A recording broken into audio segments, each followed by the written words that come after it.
जय यीशु दैनिक आहार कार्यक्रम में आपका स्वागत है, जहां वचनों के माध्यम से ईश्वर हमारी आत्मा को पोषित करते हैं।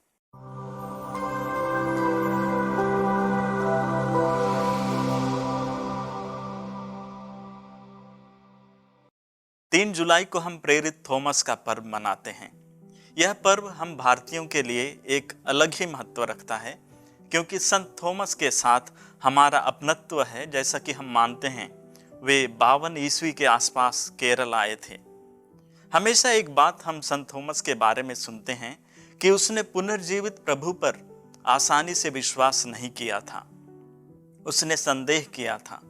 आज के सुसमाचार में हम उसी दृश्य को देखते हैं। जब दूसरे शिष्यों ने उससे कहा, हमने प्रभु को देखा है, उसने उत्तर दिया, जब तक मैं उनके हाथों में कीलों के निशान ना देख लूं, कीलों की जगह पर अपनी उंगली ना रख दूं और उनकी बगल में अपना हाथ ना डाल दूं, तब तक मैं विश्वास नहीं करूंगा।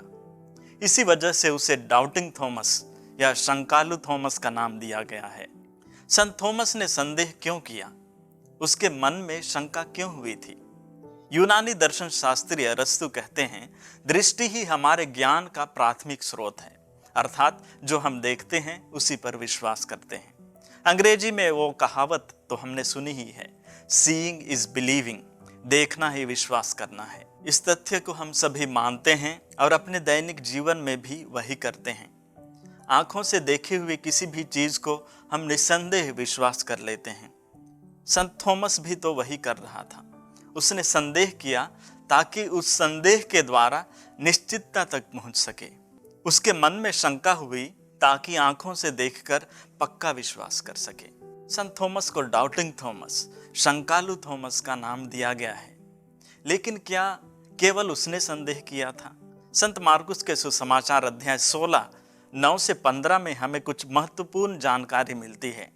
जब मरियम मगदलेना ने यीशु को देखने के बाद शिष्यों को बताया, तो उन्हें इस पर विश्वास नहीं हुआ।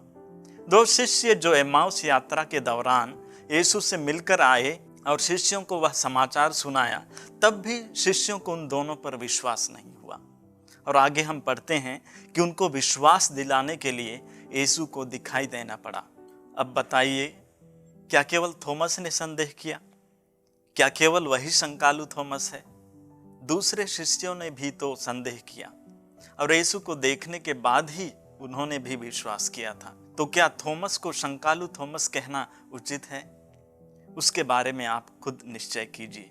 मैं समझता हूं संत थॉमस का शंकालु थॉमस कहलाना एक सौभाग्य था, क्योंकि उसने अपने संदेह के द्वारा पक्के विश्वास की ओर कदम रखा और विश्वास का एक महान मिसाल बना, और उस विश्वास के लिए हजारों मील तय करके भारत आया।